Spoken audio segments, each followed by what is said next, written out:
శాశ్వతంబుగా పావనసుతులొందుదురు పట్టుపాటతో పావనసుతులొందుదురు పట్టుపాటతో ఎవరు కావలే నాకెవరు కావలే ఎవరు కావలే నాకెవరు కావలే యేసు తప్ప బ్రతుకునందు ఎవరు కావలే యేసు తప్ప బ్రతుకునందు ఎవరు కావలే. ప్రార్థన చేసుకుందాం.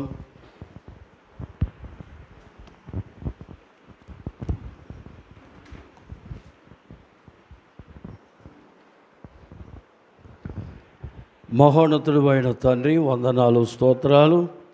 ప్రభువా, మరొక సమయం నీ సన్నిధిలో నిలిచి నీ వాక్యాన్ని ధ్యానించగల భాగ్యం ఇచ్చే వందనాలు. ఇప్పుడు ధ్యానిస్తుండగా దీవించుము.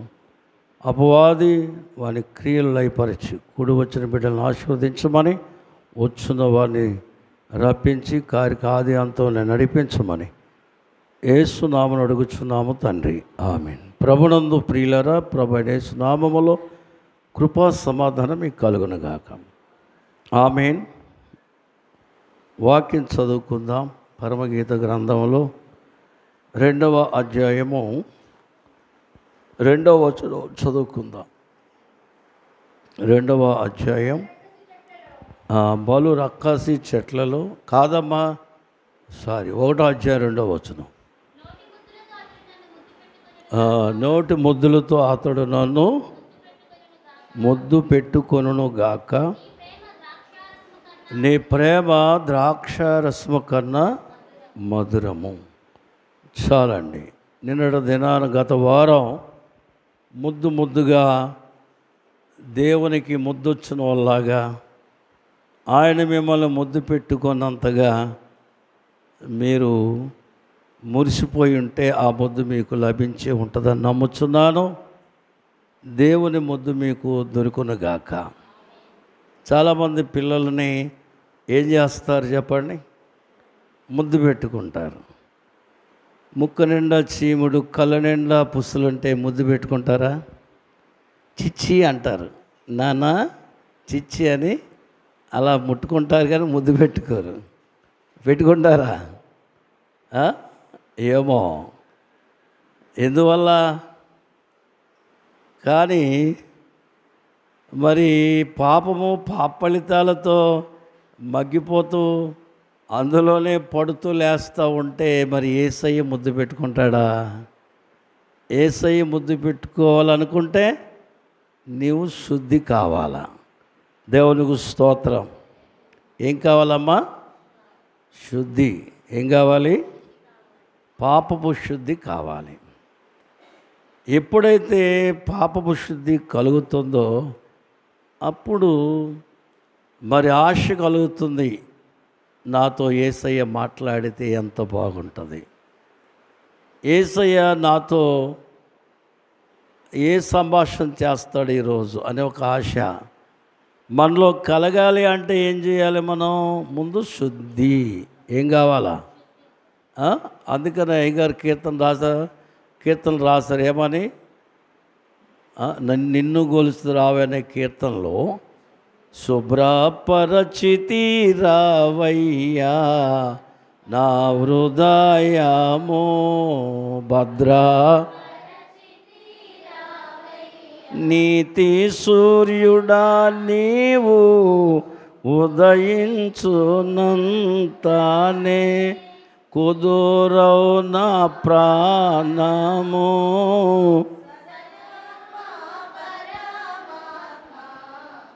కుదురవు నా ప్రాణము సదయాత్మ పరమాత్మ నిన్ను గొలిచెదా. కాబట్టి ప్రియులరా, వయసును బట్టి ఆత్మీయ నడకను బట్టి నీకు ఇచ్చిన పరిశుద్ధాత్మ కృప వరముల బట్టి నీ ఆత్మీయ ఎదుగుదలను బట్టి యేసయ్య నిన్ను ముద్దు పెట్టుకోవాలన్నంత ప్రేమ మనం సంపాదించుకోవాలి. ఎవరు ప్రేమించినా ప్రేమించకపోయినా, ఎవరు పలకరించినా పలకరించకపోయినా, ఎవరు ప్రేమిస్తే అందరూ ప్రేమించినట్టు యేసుక్రీస్తు ప్రేమకు ఎప్పుడైతే నీవు అంకితం అయిపోతావో నీ పనులన్నీ ముద్దుగా ఉంటాయి, నీ కార్యాలన్నీ ఎలా ఉంటాయి. అయితే ఇప్పుడు మనం చదువుకున్న వచనం, గత వారం 7 ముద్దులు చెప్పాను, ఒకసారి జ్ఞాపం చేయండి. 7 ముద్దులు చెప్పాను. మొదటి ముద్దు ఏంటి? పాపము నుండి విడుదల, శాపము నుంచి విడుదల, మరణము నుంచి పరిశుద్ధత తిరిగి పొందుట వల్ల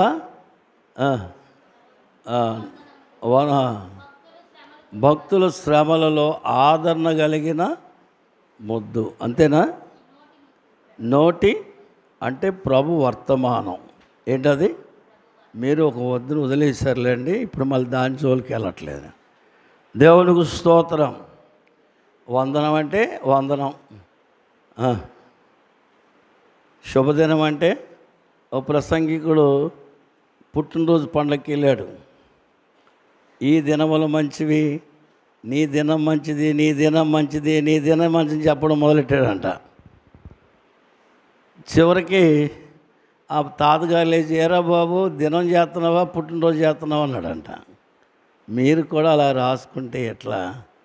వందనం అని చెప్పేటప్పుడు నేను అక్కడ పరిశుద్ధమైన అంశాన్ని చెప్పాను, దానికి తగినట్లు లేకుండా. సరే, రెండవది ఏంటంటే ఈవేళ నీ ప్రేమ ద్రాక్షారసము కన్నా మధురం. ఎంత దేవుడు సృష్టి అంతటిలో మధురమైనది ఏది? బైబిల్ చెప్తున్న మాట చెప్పండి. ద్రాక్షారసము మధురం. ఏది మధురం? 104వ కీర్తనలో 15వ వచనం చదువుదాం. 104వ కీర్తన 15వ వచనంలో, అందు మూలమున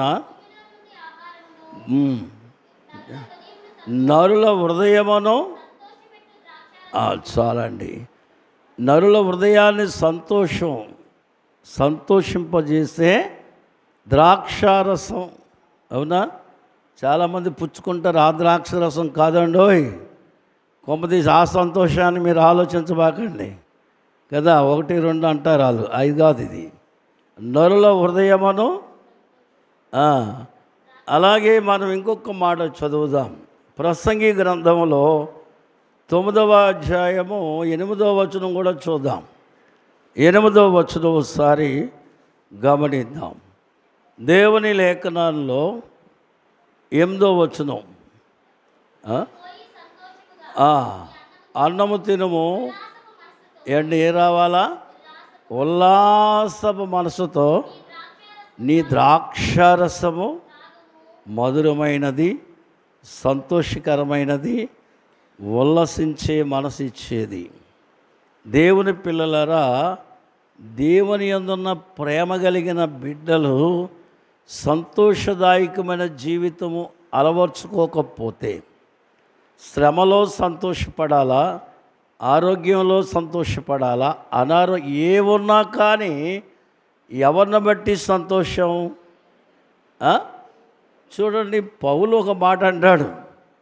ఏమిటా మాట అంటే 3వ అధ్యాయం ఫిలిప్పీ 10వ వచనంలో పునరుద్ధానం యొక్క బలం కోసం ఆలోచించాడు ఆయన. దేనికోసం? ఆయన ఒక పరిసయుడు. చెప్పండి, ఒక పరిసయుడు. యేసుక్రీస్తుని నమ్ముకోవడం వలన దాన్ని విడిచిపెట్టాల్సి వచ్చింది. పరిసయుడిగా ఉన్నాడు కానీ ఆ పరిస్థితుల్లో లేడు. రెండవదిగా ఆయన సన్హెడ్రిన్ సభ మతనాయకుడు, విడిచిపెట్టాల్సి వచ్చింది. మూడవదిగా ఆ కాలంలో అత్యున్నతమైన సంపన్నుడు. ఈ రోజుల ఆస్తులు లెక్కేస్తే ఒక 500 కోట్లు ఉండొచ్చు. యేసు పునరుద్ధాన బలం తెలుసుకోవడానికి అది కూడా విడిచిపెట్టాల్సి వచ్చింది. దాని తర్వాత మంచి సైనికుడైన, ఎవరు చెప్పండి, అంటే మంచి ఉద్యోగి, దాన్ని కూడా విడిచిపెట్టాల్సి వచ్చింది. మంచి పరుగు గలవాడు. ఇవన్నీ ఎవరి కోసం అంటే యేసుక్రీస్తు యొక్క ప్రేమ మానవుని ఆయన చేర్చుకొని. చూడండి, ఒక మాట విజ్ఞాపన చేస్తాను. రోమాపత్రికలో 4వ అధ్యాయములో 25వ వచనములో చూడండి, అక్కడ ఆయన మన అపరాధముల నిమిత్తం అప్పగించబడి మనం తనకు నీతిమంతులం కావలసినాం కాబట్టి లేపబడెను, అప్పగించబడెను, లేపబడెను. దేవునికి స్తోత్రం.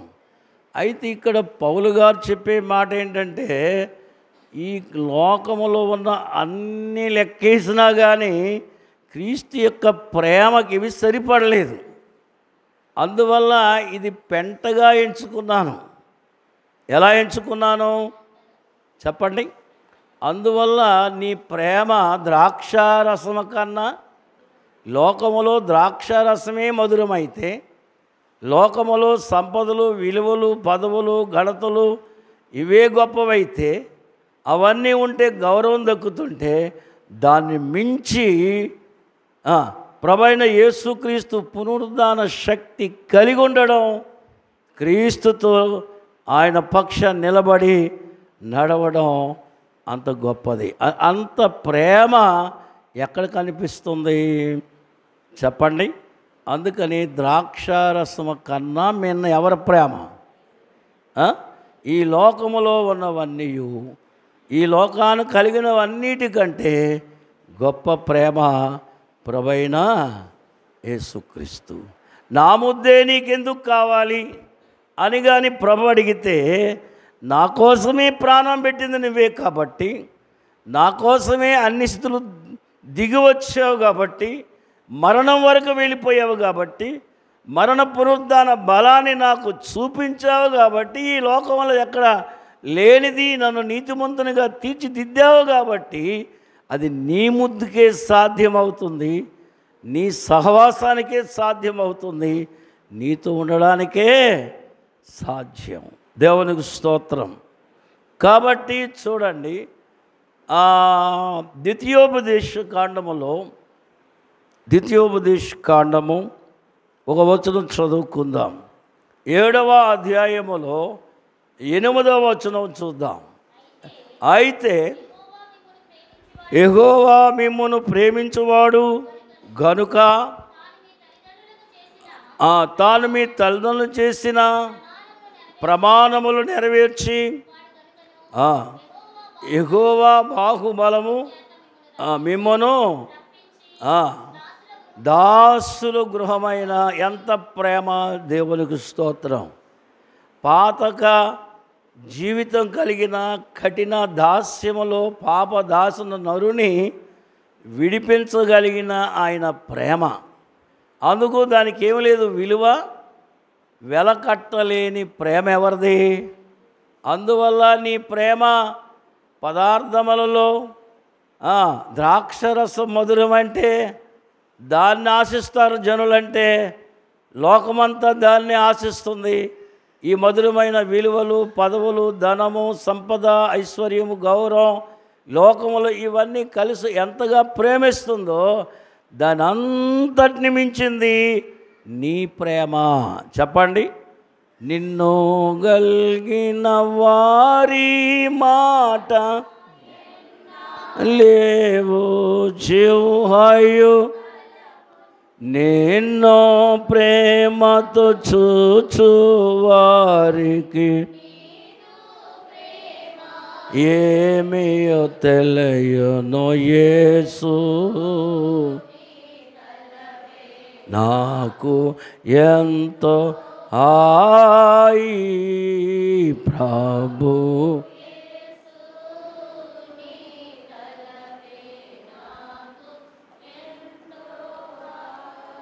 ఎంత ప్రేమ ఉందో లేఖనములో మనం చూస్తున్నట్లయితే ఎఫెసీ పత్రిక 2వ అధ్యాయములో 4వ వచనం ఒకసారి గమనిద్దాం. అయినను దేవుడు అందరూ అందరూ చదవండి అమ్మ ఒకసారి. దేవుడు కరుణా సంపన్నుడై ఉండి మనము మన అపరాధముల చేత ఉండినప్పుడు చెప్పండి అందరూ అందరూ మన ఎడలా చెప్పండి తన ఒకసారి నోడుతానండి. ఎవరిని చూస్తా నీ ముందు ప్రభు ఉన్నాడు అనుకోండి, తన మహా ఎలా అంటాం అప్పుడు? మహా ఎవరైనా ప్రేమ గలవాడా? మహాప్రేమ గలవాడా? మహా మనలను క్రీస్తుతో బ్రతికించెను. కృపచేత మీరేమై ఉన్నారు? దేవునికి స్తోత్రం. ఎప్పటికీ కూడా ఆయన యొద్దకు రాలేని మన కొరకు ఆయన ప్రేమంతా ఎలా కుమ్మరించాడు? తన ఏకైక కుమారుని మనకి దానముగా ఇచ్చేశాడు. ఎంత పరిశుద్ధుడు, ఎంత ప్రేమ ఉందో చూసుకోండి. అందుకని పురుషోత్తమ చౌదరి గారు పాట రాస్తాడు. ఏమంటాడు ఆయన? అగాన్య పాపి అని త్రోయక నాన్ను సుతుని దాచక తెగించి మృతి కోపగించి పాపపు నెగుల్ దిగుల్ సొగసుగా ననాంచెను యెహోవా తన మహా అపారమైన ప్రేమతో ఆయన మనల్ని ప్రేమిస్తున్నాడు గనక ఆ ప్రేమలో ఎదుగుతున్న సంఘం ఆ ప్రేమలో తన కలంకమును కడిగి నీతిమంతులుగా చేసుకొని నిందారహితులుగా చేసుకొని నిత్య సదుపాయాలు జరిగిస్తూ ఎక్కడ మచ్చ అంటుతుందో, ఎక్కడ మరక పడుతుందో, ఎక్కడ డాగుపడిపోతుందో అని అనిశ్చయము తన సంఘాన్ని తన కౌగిట్లో భద్రపరుచుకొని జాగ్రత్తపరుచుకొని ఆదరిస్తున్నటువంటి రక్షకుని యొక్క ప్రేమ ఎరిగిన సంఘము. నీ ప్రేమ ఎలాగమ్మా? ద్రాక్షారసము కన్నా మధురము. చెప్పండి, మధురము. దేవునికి స్తోత్రం. ఈ మాధుర్యము నీలో అమిరిపోతే, ఈ మాధుర్యానికి నీవు అభ్యాసపడితే లోకములో ఉన్నవన్నీ కూడా, పౌలు గారు ఏమన్నారు ఇందాకలా మనం, ఈ లోకం అంతా పెంటతో, అంటే ఆ ప్రేమకి ఏమీ సాటి కావు అన్నట్లుగా మనం చూస్తున్నాం. అంత గొప్ప ప్రేమ కలిగిన వాడని మీకు రోమా పత్రిక 13వ అధ్యాయములో 10వ వచనం చదువుకు. ప్రేమ పొరుగువానికి అమ్మా ఏం చేయాలా? ప్రేమ కలిగి ఉండుట ధర్మశాస్త్రము ఈ వాక్య విధులన్నీ నెరవేర్చినట్టు ఏం కలిగి ఉంటే? అందరూ చెప్పండి. ఏమి కలిగి? దేవదాసయ్య గారి దగ్గరికి ఒక భక్తుడు వచ్చి, అయ్యా ఎప్పుడూ ప్రేమించాలి, ఎప్పుడూ ప్రేమ కలిగి ఉండాలి అంటే మీకేం పోయింది? మాలా కుటుంబం, మాలా పరిస్థితులన్నీ మీకు లేవు కాబట్టి మీకు సాధ్యం అవుతుంది, మాకెలా సాధ్యం అవుతుంది అన్నారంట. ఎవరిని? దైవజనుని. దైవజనుడు అన్నాడట, అబ్బాయి నాకైతే ఏదైనా ఒకటి కావలసినప్పుడు నాకెవరున్నారనే తలంపు ఒకవేళ రావచ్చునేమో, కానీ అన్నీ ఉన్నాయనే గొప్పవాడవు నువ్వు కదా, నీలో ఎందుకు ప్రేమ తగ్గుద్ది అని అడిగాడట ఆయన. అంతే కదా. ఆయనైతే ఒక్కడే కావాలంటే ఎవరైనా పిలాలి ఏదైనా అవసరమైతే, నీకు అన్ని సదుపాయాలు చేసేవాడిని దేవుడు ఇచ్చాడు. ఒక భార్యగా ఇచ్చాడు, బిడ్డలుగా ఇచ్చాడు. ఇన్ని నీ సదుపాయాలు చేస్తే దేవుని మీద ఉన్న ప్రేమ ఎలా తగ్గుద్ది చెప్పాలా? దేవుని స్తోత్రం. అంటే ఈ అన్నిటినీ అనుభవించడం అలవాటు చేసుకున్నావు, కానీ దీని అంతటికీ మూలం ఎవరు?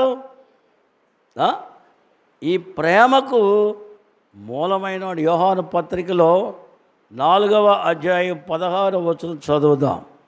4వ అధ్యాయము 16. మన ఎడల దేవునికి ఉన్న ప్రేమను మనం ఏమై ఉండాలి? ఎరిగిన వారమై దానిని నమ్ముకొని ఉన్నాము. దేవునికి స్తోత్రం. దేవుడు ఏమై ఉన్నాడు? ప్రేమ యందు నిలిచిండు వాడు దేవుని యందు. అంటే నా వల్ల కాదన్నవాడు దేవుని యందు లేనట్టు లెక్క. అంటే ఈ ప్రేమనే నీవు కలిగి ఉండలేకపోతే నీ భక్తి ఎలా కొనసాగించగలవు అని దైవజనులు ఓ చక్కటి మాట చెప్పారు. అందుకని మనం 3వ అధ్యాయం 16వ చదవండి. 3:16 కూడా. ఆయన మన నిమిత్తము ఈ ప్రేమ నీలో నిలిచి ఉండాలంటే, క్రీస్తు వలె ప్రేమించాలంటే, క్రీస్తు ప్రేమని లోకానికి రుచి చూపించాలంటే, ఆ ప్రేమలో నువ్వు ఎదిగి ఫలించాలంటే ఇక్కడ యోహాను గారు చెప్తున్నారు. ఏమనండి? చదవమా. ఆయన మన నిమిత్తము తన ప్రాణం పెట్టిన గనుక ప్రేమ ఎట్టుదని తెలుసుకొనిచున్నాం. మనము కూడా. ఇప్పుడు చదవండి అమ్మా. మనము ఇక్కడ నుండి చదవండి అందరూ. ఉండమ్మా, చదవండి. బైబిల్ తీసిన వాళ్ళు చదవండి.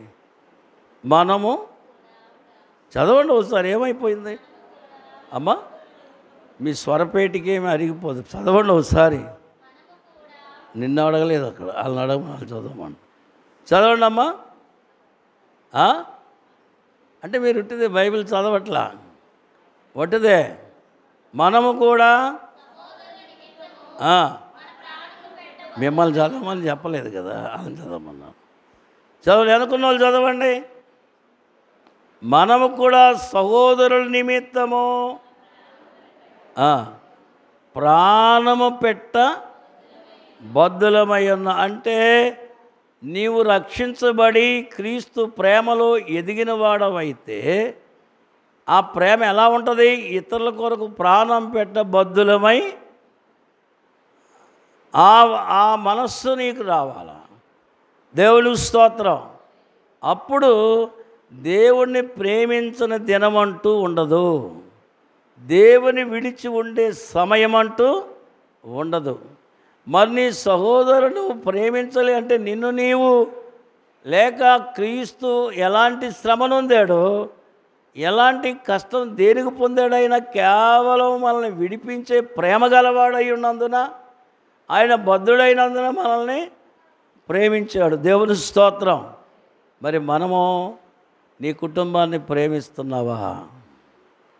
నీ కుటుంబం అందరూ నిన్ను, నీ భక్తి బాగుంది, మంచిగా ఉంది చెప్పర్లేండి. ఎందుకంటే యేసుప్రభు అన్నదమ్ములే యేసుప్రభు చెప్పలేదు. మీరు వెంటనే చెప్తారా జవాబు? అందుకే నేనే ముందు చెప్పేశా. దేవుడు స్తోత్రం.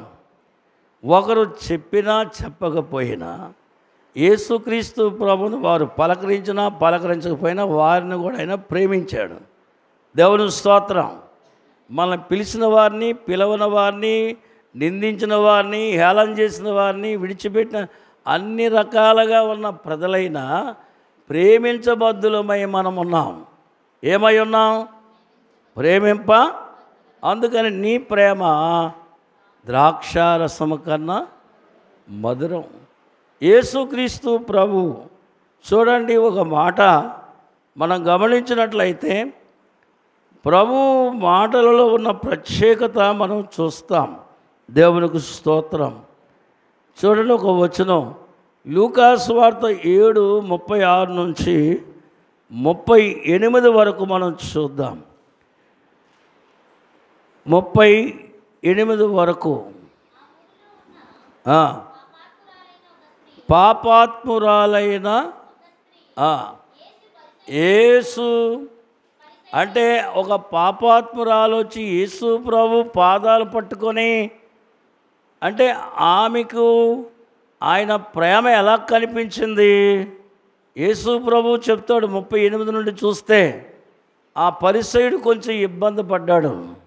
యూదులకున్న ఆచారం ఏంటంటే, ఎవరైనా మన ఇంటికి బంధువులు వస్తే పనివాడు వెళ్ళి కాలు కడుగుతాడు, యజమాని ముద్దు పెట్టుకొని తలకి నూనె రాస్తాడు, దేవునికి మహిమ కలుగును గాక.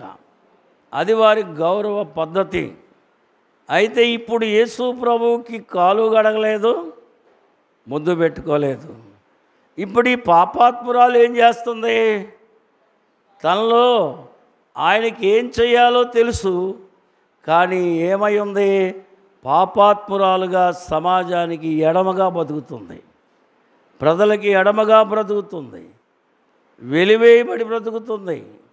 అయితే ఇప్పుడు యేసు ప్రభు దగ్గరికి వచ్చినప్పుడు ఆమె ఖచ్చితంగా ఆ పద్ధతిని అమలుపరిచింది కనుక యేసు ప్రభు ఏం చేశాడు? అందరికంటే ఎక్కువ ప్రేమించింది ఎవరని చెప్పాడు? పాపం ఎక్కువే ఉంది, ప్రేమ కూడా ఎక్కువే ఉంది. అందుకని పాపం నుంచి విడిపించే ప్రేమ యేసు ప్రభువులో ఎక్కువ ఉంది.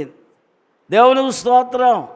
ఇంతవరకు నేను ఇంకా పాపం ఏదో చేస్తానే ఉన్నాను, విడిచిపెట్టలేను అనుకుంటే, నీలో ఉన్న ప్రేమకు యేసు ప్రభు ఉన్న ప్రేమ గొప్పది కనుక నీ పాపం నుంచి విడిపించగలదు. దేవదాసయ్య గారు రాస్తూ అన్నాడు, పాపమును అనగా మరి అపవిత్రతను, కామ వికారమును చంపగలిగిన ప్రేమ విశ్వాసి సంపాదించాలా. దేవుని స్తోత్రం. కామ వికారమును, అపవిత్రతను ఏం చేయాలా? మాట్లాడలేదు, చంపేయాలా. పొరపాటును చూసా, పొరపాటున అన్నా, పొరపాటును చేశాననే మాట అందరికీ ఉంది, దాన్ని నువ్వు చంపాలన్నాడు ఆయన. ఎప్పుడు చంపగలవు? ఆయన ప్రేమ ద్రాక్షారసము కన్నా మధురమైపోవాలా. మధురం అనే మాట ఎందుకు వచ్చిందంటే, కొన్ని శ్రమలు వస్తాయి, కొన్ని ఆపదలు వస్తాయి, కొన్ని దురవస్థలు వస్తాయి. ఆయన ప్రేమలో వాటి వైపు చూడక ప్రభు వైపు చూసినప్పుడు ఆ ప్రేమ మధురంగానే ఉంటుంది. యేసయ్య ప్రేమ ఆ కష్టములో అందించబడుతుంది. చూడు, కుమిలిపోతున్న ఈవిడకు ఆయన ప్రేమ అందించబడింది కనుక ఆమెలో ఉన్న పాపం చచ్చిపోయింది. ఏమైపోయింది? ఆమెలో ఉన్న పాపపు కోరికలు చచ్చిపోయినాయి. ఆమెలో ఉన్న అవిధేయత, ఆమెలో ఉన్నటువంటి అపవిత్ర ఆలోచనలు చనిపోయినవి. దేవునికి స్తోత్రం. ఈరోజు నీలో నేను ప్రభు త్వరగా వచ్చుచున్నాడు గనక నీ చూపు ఏమైనా మారిందా? నీ మనసు ఏమైనా మారింది? తలంపులు ఏవైనా? కొంతమంది అంటారు, ఎవడు తప్పు చేయట్లేదు, ఎవడు తప్పు చేయట్లేదు అంటే నువ్వు సమాజ వ్యక్తివి కాదు, లేక పరిపాలనలో ఉన్న వ్యక్తివి కాదు, లేక సాంఘీభావంగా ప్రజలతో తిరిగే వ్యక్తివి కాదు, ఒక పరిశుద్ధమైన వ్యక్తివి. దేవుని స్తోత్రం.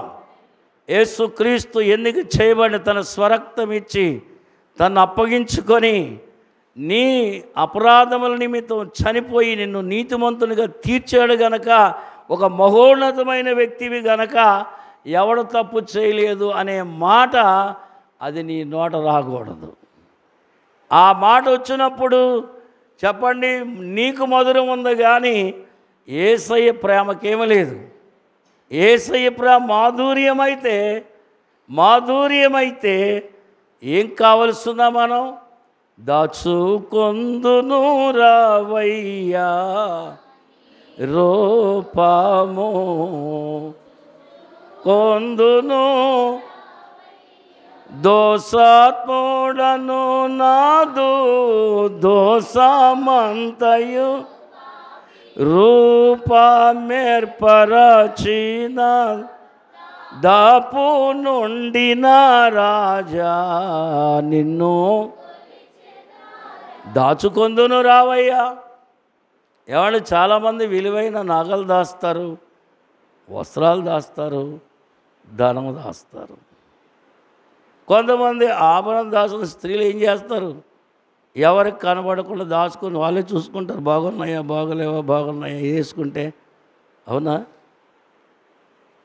దైవజనులు అన్నారు, అయ్యా నీ రూపం దాచుకుంటాను, ఆ ప్రేమ తగ్గకుండా, ఆ ప్రేమ నుండి ఆ ప్రేమ నిర్లక్ష్యం చేయకుండా ఉండాలంటే నేను దాచుకుంటున్నాను. నాలోనికి రండి. దేవుని స్తోత్రం. నేను చూసుకుంటాను. ఎప్పుడు నన్ను కలతపరిచే సమస్యలు వచ్చినప్పుడు, కలవరపరిచే పరిస్థితులు వచ్చినప్పుడు, నింద అపరాధములు కలిగే పరిస్థితి ఎదుటికి వచ్చినప్పుడు ఆ రూపాన్ని చూసుకుంటే నేను ఇలాగ ఉన్నానా లేనా, ఎక్కడైనా దిగజారేనేమో, తొలగిపోయానేమో ఓసారి చూసుకుంటాను. రావయ్యా, దాపు నుండినా దగ్గరగా ఉండినా అసలు నా దగ్గరే ఉండినా. ఎంత ప్రేమ క్రైస్తవ సంఘానికి ఉంది ప్రపంచంలో. ఎంతమంది గొప్ప గొప్పవారు హతసాక్షులయ్యారంటే ఆయన నా పక్షాన ఉన్నాడు, ఆయన నా యొద్దనే ఉన్నాడని, ఆయనే నా సర్వస్వమని ప్రేమించారు. అలాంటి ప్రేమను ఆయన, అందుకనే ప్రియురాలు ఏమంటుంది, నీ ప్రేమ ద్రాక్షారసము కన్నా, నీ ప్రేమను అనుసరిస్తున్నప్పుడు, నీ ప్రేమను మేము ధ్యానిస్తున్నప్పుడు లోకములో శ్రమలు మా కంటికే కనబడడం లేదు, లోకనిందలు మా కంటికే కనబడడం లేదు. మా చుట్టూ ఉన్న సంస్కృతున్న పరిస్థితులు మమ్మల్ని కేవలం కదిలించే శక్తి లేనివిగా మిగిలిపోయాయి. దేవునికి స్తోత్రం. హల్లెలూయా, హల్లెలూయా. వరుడు వధువు నొకటే గనుక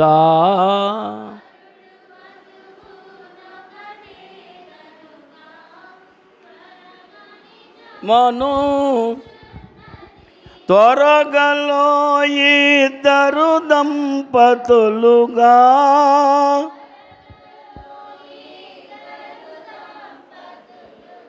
పరుగుచుండ్రను చున్నది, నిరుకు బ్రతుకను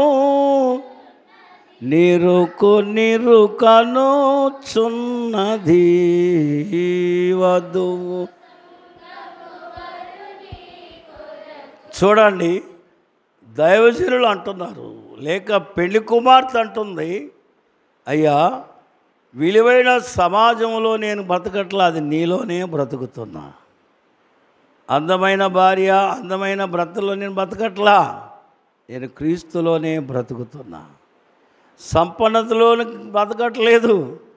అందుకనే ఇది నిరుకు. చెప్పండి, ఈ బ్రతుకు ఎలా ఉంది? ఇది నిరుకు. నీవు లేనిది, నీ మాట లేనిది, నా జీవితంలో ఒక్క దినం కొనసాగించలేని నిరుకు నాకుందని దైవజనులు చక్కగా రాశారు. దేవుని స్తోత్రం. కనుక ప్రభునందు ప్రియులరా, చూడండి ఆయన ప్రేమ.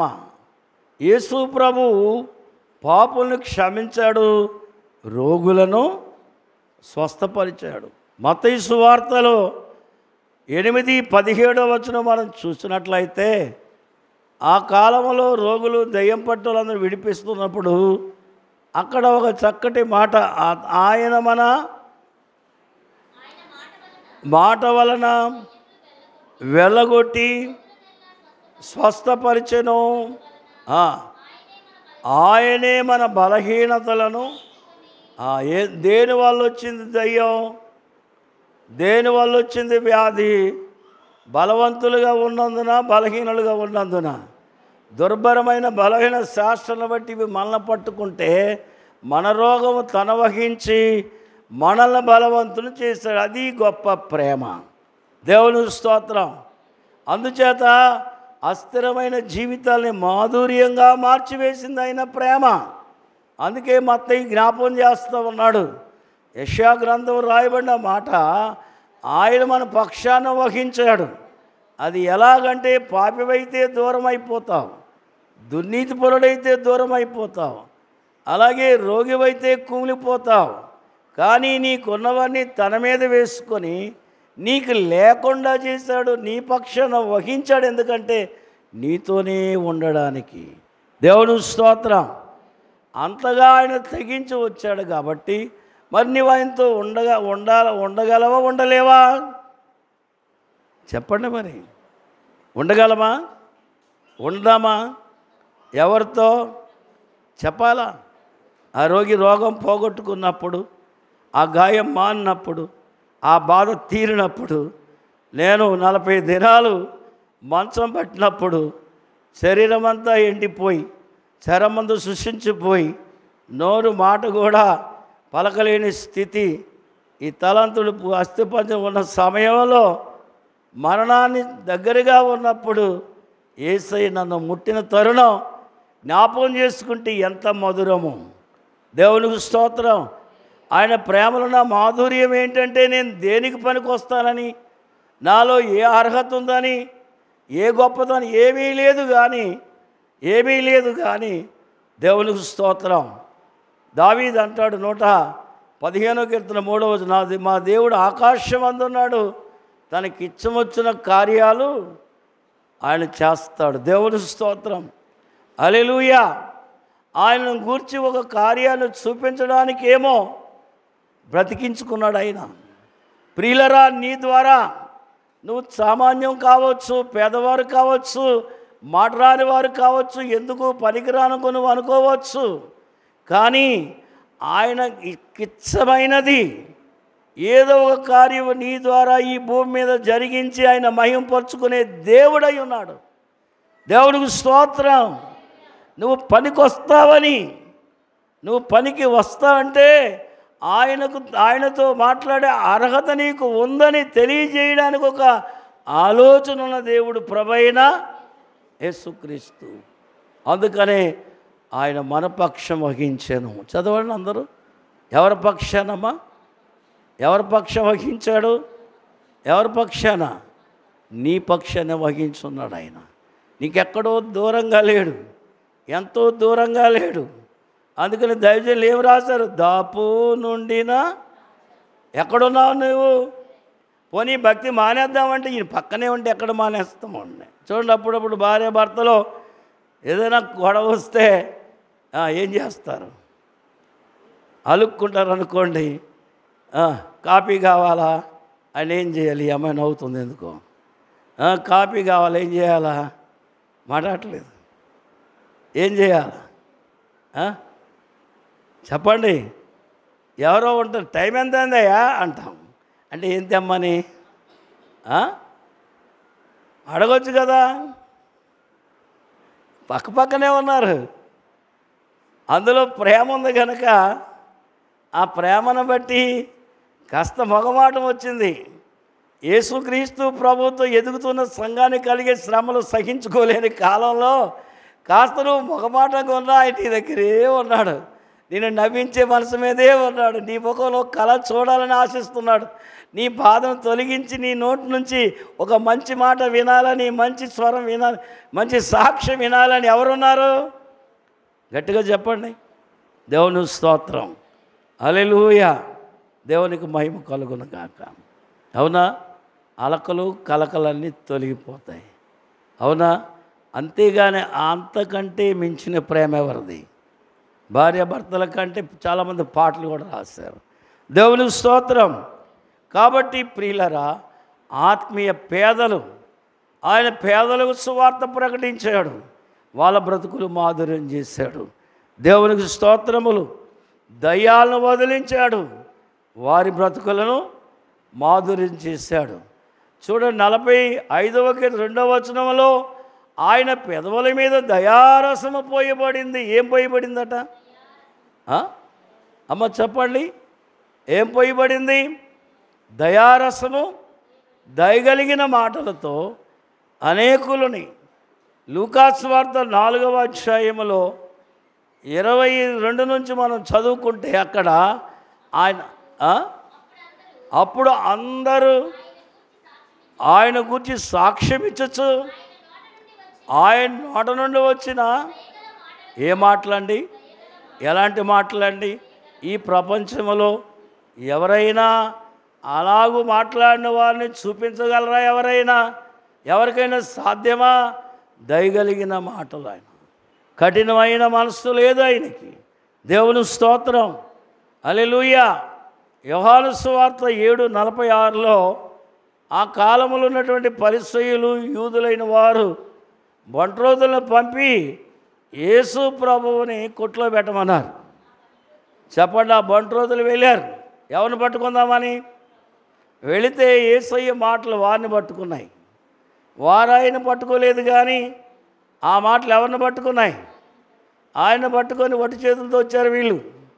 ఏమయ్యా మీకు ఏం చెప్పా, మీరు ఏం చేశారంటే ఆ బంట్రోతులు అంటున్నారు, ఆయన మాట్లాడినట్లు ఎవడను ఎన్నడను నీ ప్రేమ ద్రాక్షారసము కన్నా ఆయన నోటి మాటలు, ఆయన పెదవుల మీద ఆ దయారసము అది ప్రవహిస్తున్నట్లుగా మన బ్రతుకుల్లో ఉన్నటువంటి కలుషితమంతా, మన బ్రతుకులు ఉన్నటువంటి కలంకమంతా కడిగి వేయబడగలిగిన ప్రేమ కలిగిన బోధకుడు ఆయన. దేవుని స్తోత్రం, హల్లెలూయా, హల్లెలూయా. దేవునికే మహిమ కలుగును గాక. ఆమేన్, ఆమేన్, ఆమేన్. దేవునికి స్తోత్రం. కాబట్టి ప్రభునందు ప్రియులరా, ఇవాళ మనము ఆయన ప్రేమను గురించి, అది ద్రాక్షారసమే, ఈ లోకానికి మన విలువలే తెలుసు, కానీ మనం ఎలకట్టలేని ప్రేమ ప్రభు మన కొరకు దారిపోశారు. కాబట్టి దేవుని పిల్లరా, మనం చూస్తే పాపికి సంపూర్ణమైన శుద్ధి. ఎలాంటి శుద్ధి? హృదయ శుద్ధి గలవారు వారెవరిని చూస్తారు? ప్రభు ఎలా కడిగాడు?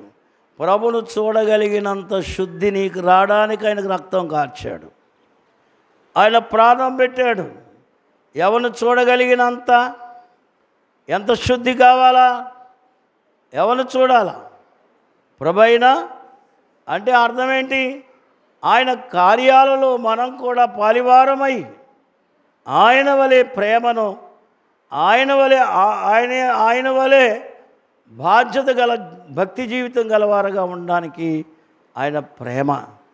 కాబట్టి అయ్యగారు రాసిన కీర్తనలో మనము సారోను మైదానముతో సమమైన మైదానం, అయ్యగారు రాస్తూ ఏమన్నారు? సభను గురించి ప్రభుని గురి శుభవార్త సుఖింపగలను శుభవార్త. అయ్యగారు ఏం చెప్పారంటే, క్రీస్తు రక్తములో కడగబడిన సంఘమును గురించి చెప్పాలా. దేవుని స్తోత్రం. ఓ లోకమా, మీ మధ్య నివసించినా, మీ జ్ఞానమే ఉన్నా, మీలాంటి తెలివిగా కనబడుతున్నా, అలాగే మానవ మర్యాదలన్నింటిలో హెచ్చుతగ్గులుగా కనబడుతున్నా, ఈ సంఘముతో మీరు సమము కాదు. అందుకనే సభను గురించి అంటే అర్థం ఏంటి? ఇంత ప్రేమ ఎక్కడిది? హింస వచ్చినా, తిరస్కారం వచ్చినా, తిరుగుబాటు వచ్చినా వారు క్రీస్తునే హత్తుకొని లోకాన్ని నిందించని ప్రేమ ఇది ఎలా వచ్చింది అంటే, ఈ సభను గురించి ముందు చెప్పాల లోకానికి, ఈ సంఘము తయారయ్యే విధానం చెప్పాలి అన్నారు అయ్యగారు.